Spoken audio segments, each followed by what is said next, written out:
Hello दोस्तों, कैसे हो आप सब। आई होप आप सब बढ़िया होंगे।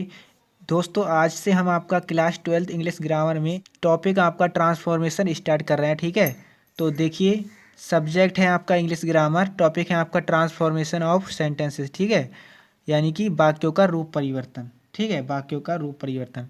तो ये जो टॉपिक है हमारा, ये four class 12th and 11th दोनों के लिए है। ठीक है, यानी कक्षा 11-12 दोनों के लिए है, क्योंकि ये टॉपिक इंटरमीडिएट का है। ठीक है, तो ये टॉपिक आपका क्लास 12th और 11th दोनों के लिए है। ठीक है, तो हम जो है एक ही वीडियो बनाएंगे और उसी वीडियो को क्लास 11th वाली प्ले लिस्ट में भी लगा देंगे और क्लास 12th वाली प्ले लिस्ट में भी लगा देंगे। ठीक है, तो दोनों स्टूडेंट यानी कक्षा 11वीं और 12वीं के स्टूडेंट इसको देख सकते हैं। ठीक है, तो अपने नोट्स भी अच्छे से बना लेना और आपको जो है अच्छे से हम स्टडी कराएंगे। ठीक है, तो देखिए, यह सभी बोर्ड के लिए है। ठीक है, सभी हिंदी बोर्ड्स के लिए है, यानी कि आप किसी भी बोर्ड से हो आप इन टॉपिक को पढ़ सकते हो। ठीक है, क्योंकि ये टॉपिक आपके सिलेबस में अवश्य होंगे। ठीक है, तो देखिए, हमारे ये लेक्चर है, लेक्चर 1 है। ठीक है, लेक्चर 2 का लिंक आपको डिस्क्रिप्शन बॉक्स में मिल जाएगा। ठीक है, तो देखिए स्टूडेंट, हमारा ये पहला टॉपिक है ट्रांसफॉर्मेशन ऑफ सेंटेंसेस। ठीक है, इसके अंतर्गत जो है कुछ बदलाव आते हैं। ठीक है, इसके अंदर निम्न बदलाव आते हैं। ठीक है, और पहले तो मैं आपको ये बता दूं, ये टॉपिक आपको जो है यूपी बोर्ड में कितने अंक का आता है? 2 अंक का। ठीक है,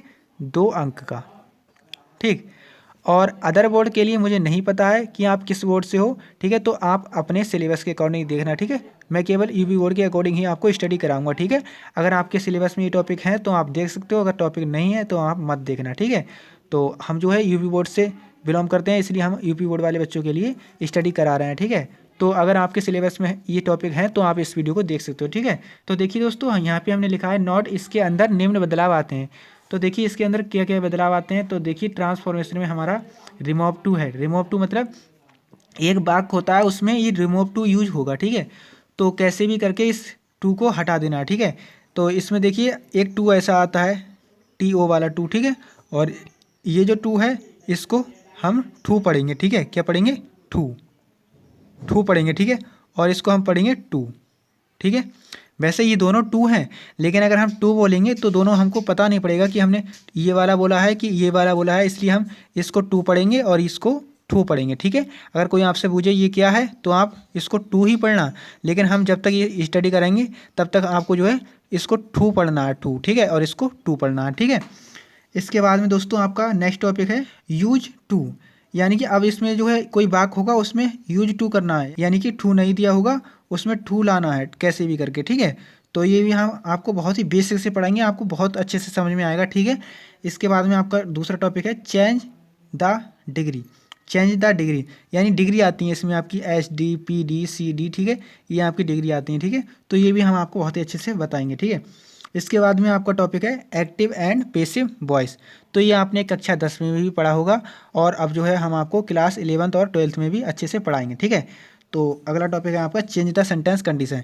चेंज द सेंटेंस कंडीशन, इसमें क्या होता है? इसमें वाक्यों को बदलना होता है। ठीक है, जैसे इंट्रोगेटिव से निगेटिव, निगेटिव से इंट्रोगेटिव। ठीक है, अफर्मेटिव से निगेटिव, अब निगेटिव से अफर्मेटिव ऐसे बदलने को होता है। ठीक है, तो ये हम आपको बहुत ही बेसिक से कराएंगे। ठीक है, तो अभी हम आपको जो है पहला टॉपिक स्टार्ट कर रहे हैं, रिमूव टू। ठीक है, तो चलिए अब हम पढ़ते हैं रिमूव टू। तो स्टूडेंट चलिए अब हम पढ़ते हैं रिमूव टू। तो चलिए इसमें देखिए रूल नंबर 1 देखिए, रूल 1 बहुत ही सिंपल है। ठीक है, आपको बहुत ही आसान लगेगा। अभी आप देखिए, तो रूल 1 में आपको लिखना है, जब वाक्य में टू, इसको टू नहीं पढ़ना है, टू पढ़ना है, टू। ठीक है, टू और टू, इसको टू पढ़ना है। क्या पढ़ना है? इसको टू। ठीक है, दिए हों, दिए हों, तो ठू को, ठीक है, ठू को सो में बदलना है, सो में। ठीक है, इस ठू के प्लेस पे आपको सो कर देना होगा। ठीक है, सो में तथा टू को, ये वाले टू को, ठीक है, टू को that he can not, that he can not, that he can not में बदलना है। ठीक है, ये वाले टू को आपको दैट ही कैन नॉट में बदल देना है। ठीक है, में बदलते हैं, बदलते हैं। ठीक है। चलिए तो हम आपको एक एग्जाम्पल बताते हैं। तो देखिए एग्जाम्पल देखते हैं। एग्जाम्पल है आपका ही इज टू, इसको टू नहीं पढ़ना है, टू पढ़ना है, ठीक है स्टूडेंट। इसके बाद में वीक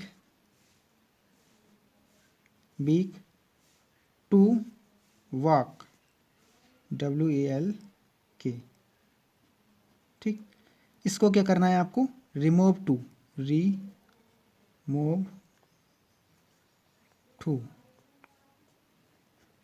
इस टू को हटाना है, ठीक है। तो देखिए स्टूडेंट कैसे हटाते हैं इसको। देखिए हमने आपको ये रूल बताया है कि जब वाक्य में टू और टू दिए हों तो टू को सो में बदलते हैं, ठीक है, तथा टू को दैट ही कैन नॉट में बदलते हैं, ठीक। तो देखिए कैसे बनाते हैं इसको, लिखेंगे ही इज, इस टू के लिए किस में बदलते हैं, देखिए यहाँ पे टू को सो में, ठीक है। तो इस टू की जगह पे हमको क्या लिखना है, टू की जगह पे हमको सो लिखना है, ठीक है। इसके बाद में लिखेंगे वीक, ठीक। अब ये टू है, ठीक है, टू। तो देखिए यहाँ पे हमने आपको बताया था टू को दैट ही कैन नॉट में बदलना है, ठीक है। क्या लिखेंगे इसमें, दैट ही कैन नॉट, ठीक। इसके बाद में क्या है ये वाक, तो वाक लिख देंगे, ठीक है, वाक WALK, ठीक है, वाल्क। तो दोस्तों आपको ये समझ में आ गया होगा। अगर कोई भी दिक्कत है तो आप मुझे कमेंट में बता सकते हो, ठीक है। तो आई होप आपको ये समझ में आ गया होगा स्टूडेंट, ठीक है। एक बार मैं आपको फिर से रिपीट कर देता हूँ कि जब वाक्य में टू और टू दिए हों तो आपको टू को क्या करना है, सो में बदलना है, और टू को दैट ही कैन नॉट में बदलना है, ठीक है। तो देखिए हमने एग्जाम्पल बता दिया है आपको, ही इज, टू को हमने सो में बदल दिया, इसके बाद में वीक को वीक लिख दिया, फिर इस टू की जगह पे दैट ही कैन नॉट लगा दिया, ठीक है, फिर वाक लिख दिया, ठीक है। ये हमारा हो गया कंप्लीट, ठीक है। अब दोस्तों आई होप आपको ये समझ में आ गया होगा, ठीक है। तो अब हम आपको नेक्स्ट रूल बताते हैं, ठीक है। तो चलिए नेक्स्ट रूल देखते हैं दोस्तों, आप इसको नोट कर लीजिए, ठीक है। तो दोस्तों नेक्स्ट रूल है आपका rule number two. Rule two है कि जब पास्ट की HV हो, ठीक है, जब, आप मेरे साथ नोट कर सकते हैं, जब पास्ट की HV हो, पास्ट की HV मतलब हेल्पिंग वर्ब, ठीक है, हो तो क्या करते हैं, तो कैन के स्थान पे, ठीक है, कैन के स्थान पर कुड लगाते हैं, COULD, कुड, ठीक है, कुड लगाते हैं,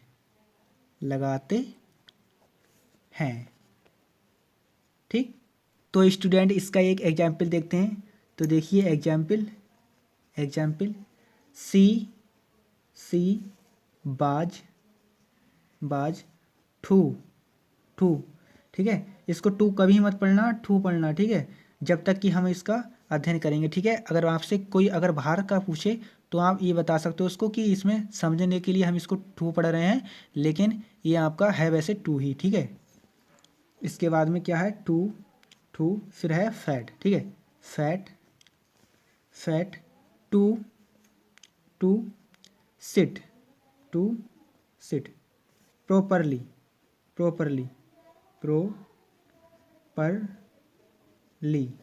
ठीक है।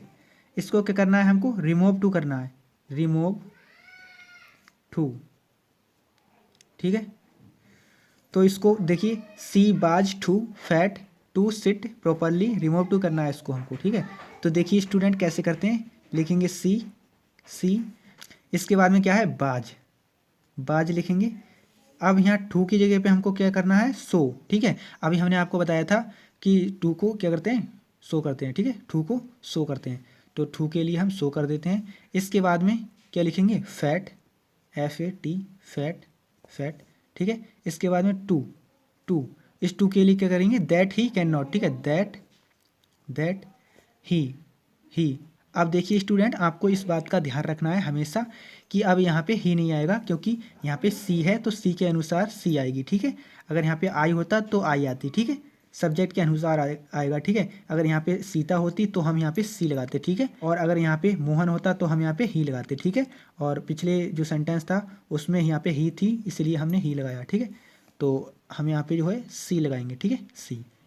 अब यहाँ पे दैट ही कैन नॉट नहीं आएगा, बल्कि दैट सी आएगा, ठीक है, दैट सी कैन। अब कैन भी नहीं आएगा क्योंकि बाज आया है, यानी कि पास्ट की एच बी है, ठीक है, पास्ट की एच बी है। तो इसलिए हमें यहाँ पे क्या लगाएंगे, कुड, COULD, कुड। जैसा कि हमने आपको बताया है कि जब पास्ट की एच बी हो तो क्या करते हैं, कैन के स्थान पे कुड लगाते हैं, ठीक है। तो हमने कुड लगा दिया कैन के स्थान पे, ठीक है। कुड नॉट, नॉट आता है ना, नॉट, ठीक है। इसके बाद में क्या है, sit, sit properly, properly. Simple है ना, हो गया, आपको समझ में आ गया होगा। अगर आपको कोई भी दिक्कत है आप मुझे कमेंट बॉक्स में बता सकते हैं, ठीक है। तो स्टूडेंट आई होप आपको समझ में आ गया होगा, ठीक है। चलिए मैं आपको इसका अर्थ भी बता देता हूँ। सी बाज टू फैट टू सिट प्रॉपरली, यानी कि वह जो है इतनी मोटी है कि वो अच्छे से बैठ नहीं पा रही है, ठीक है, यानी ठीक से बैठ नहीं सकती है, ठीक है। तो ये इसको कैसे बनाना है, इसको ऐसे बनाना है जैसे हमने आपको बता दिया, ठीक है। एक बार फिर से समझ लीजिए, सी को सी कर दिया, बाज हो गया, फिर टू को सो में बदलते हैं, ठीक है। इसके बाद में फैट, फिर इस टू के लिए क्या करते हैं, दैट ही कैन नॉट में बदलते हैं। तो दैट ही हमने इसलिए नहीं लगाया क्योंकि यहाँ पे सी है तो सी लगाएंगे, ठीक है। इसके बाद में कैन की जगह पे कोड लगाया क्योंकि यहाँ पे बाज आया है, यानी पास्ट की एच बी है, ठीक है। इसके बाद में नॉट लगा दिया और फिर सिट, तो ये वाला सिट लगा दिया, ठीक है, और प्रॉपरली आ गया, ठीक है। तो ये बन गया आपका, ठीक है। अब मैं आपको दोस्तों पास्ट की पहचान बता देता हूँ। जब पास्ट की एच बी क्या क्या होती है, देखिए यहाँ पे बाज होता है पास्ट की एच बी, ठीक है। बर होता है, बर होता है, बर के अलावा क्या होता है, आपका हेड होता है, हेड होता है, ठीक है। इसके बाद में आपका हेड बीन होता है, बीन होता है, ठीक है, हेड बीन। ये आपकी पास्ट की एच बी, ठीक है। ये आपकी पास्ट कंटिन्यूस में होती हैं और ये आपकी जो है पास्ट परफेक्ट में होती हैं और ये आपकी जो है पास्ट परफेक्ट कंटिन्यूस में होती हैं, ठीक है। और डिड होता है उसमें, पास्ट इंडेफिनिट में होता है डिड, ठीक है, डिड।